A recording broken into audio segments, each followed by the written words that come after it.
दोस्तों, आज के वीडियो में हम बात करने वाले हैं एक ऐसे सिस्टम के बारे में जो कभी मुंबई की हर गली, हर मोहल्ला और हर मिल एरिया में चलता था। एक ऐसा सिस्टम जहां लोग अपनी मेहनत की कमाई का पैसा सिर्फ एक नंबर पर लगा देते थे। कुछ लोगों के लिए ये सिस्टम रातों रात पैसा कमाने का जरिया बना, लेकिन कई लोगों के लिए ये उनकी जिंदगी बर्बाद होने की वजह भी बना। ये कहानी सिर्फ एक गेम की नहीं है, बल्कि एक पूरे सिस्टम की है जिसका असर करोड़ों लोगों पर पड़ा। और ये वही असली कहानी है जिससे इंस्पायर होकर मटका किंग जैसी वेब सीरीज सामने आई हैं। तो आज हम डिटेल में समझेंगे मटका गैम्बलिंग सिस्टम की शुरुआत कैसे हुई, ये इतना पॉपुलर कैसे बना और आखिर कैसे इसका डाउनफॉल हुआ। अगर आपको इस तरह के इन्फॉर्मेटिव और डिटेल्ड वीडियोस पसंद आते हैं तो वीडियो को लाइक करें और चैनल को सब्सक्राइब जरूर करें। साथ ही बेल आइकन को प्रेस करें ताकि ऐसे ही वीडियोस आप तक सबसे पहले पहुंच सकें। चलिए शुरू करते हैं। सबसे पहले समझते हैं इसकी शुरुआत। मटका गैम्बलिंग की ओरिजिन आज़ादी से पहले की है।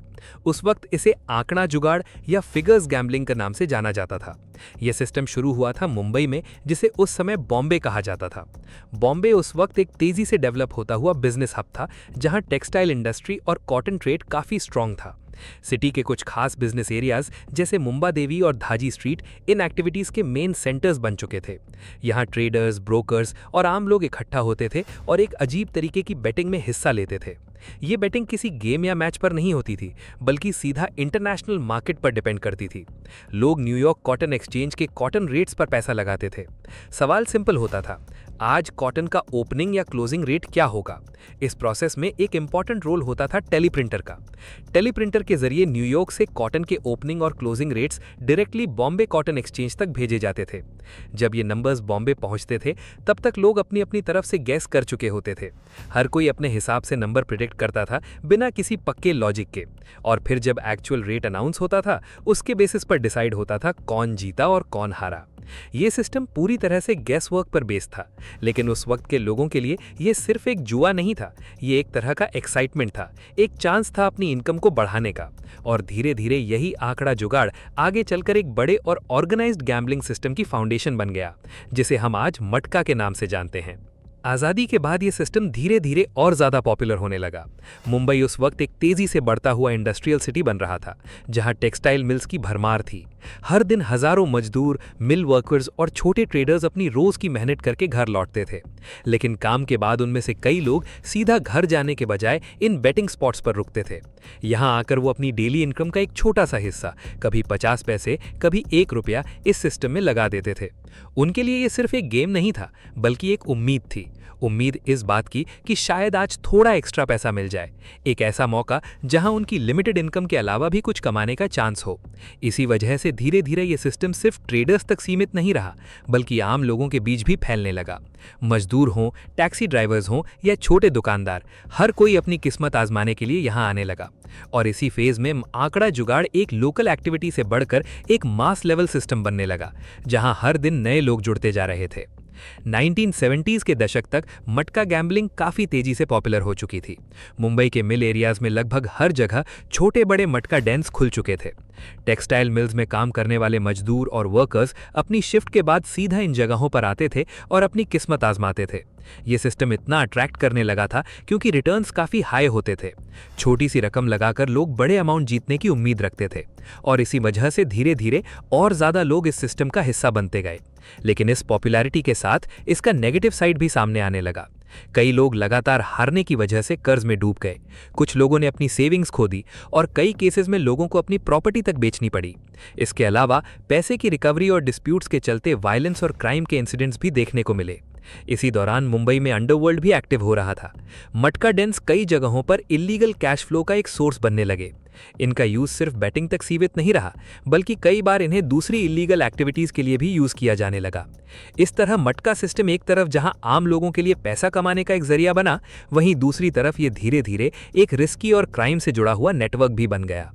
1975 में इमरजेंसी के दौरान सरकार ने गैम्बलिंग और ऑर्गेनाइज्ड क्राइम के खिलाफ स्ट्रिक्ट एक्शन लेना शुरू किया।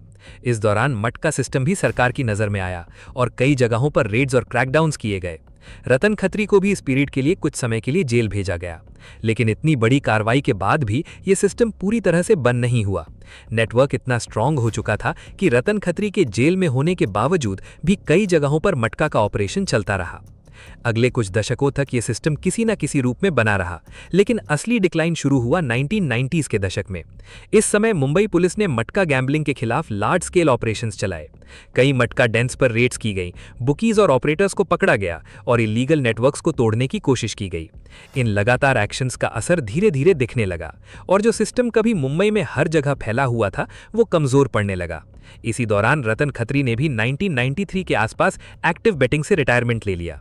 उनके पीछे हटने के बाद सिस्टम की सेंट्रल लीडरशिप भी कमजोर पड़ गई। आखिरकार 2020 में रतन खत्री का देहांत हो गया।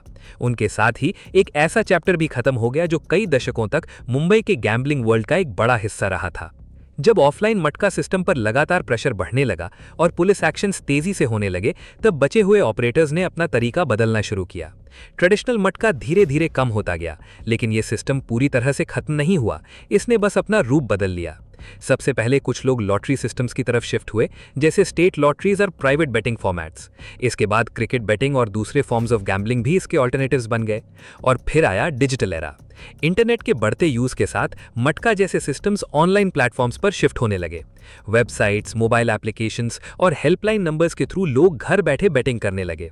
लेकिन यह भी एक रिस्की भरा सिस्टम था। इसी को देखते हुए गवर्नमेंट ने इलीगल ऑनलाइन बेटिंग प्लेटफॉर्म्स के खिलाफ एक्शन लेना शुरू किया।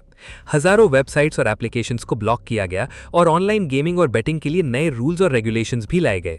अगर हम पूरे सफर को देखें तो मटका सिस्टम की कहानी एक सिंपल गेसिंग गेम से शुरू होती है, फिर धीरे धीरे ये एक ऑर्गेनाइज्ड नेटवर्क में बदल जाता है और आखिर में स्ट्रिक्ट एक्शंस के बाद इसका ट्रेडिशनल रूप खत्म हो जाता है।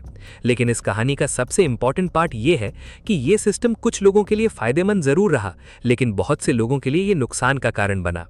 कई लोगों ने इसमें अपनी मेहनत की कमाई खो दी और कई परिवार इसके नेगेटिव इफेक्ट्स का सामना करते रहे। इसलिए ये कहानी सिर्फ हिस्ट्री नहीं है, बल्कि एक रिमाइंडर है कि ऐसे सिस्टम्स का इम्पैक्ट कितना गहरा हो सकता है। अगर आपको ये वीडियो इन्फॉर्मेटिव लगा हो तो वीडियो को लाइक करें और चैनल को सब्सक्राइब जरूर करें। साथ ही वीडियो को अपने दोस्तों के साथ शेयर करें ताकि ज़्यादा से ज़्यादा लोग इस टॉपिक के बारे में जानकारी ले सकें।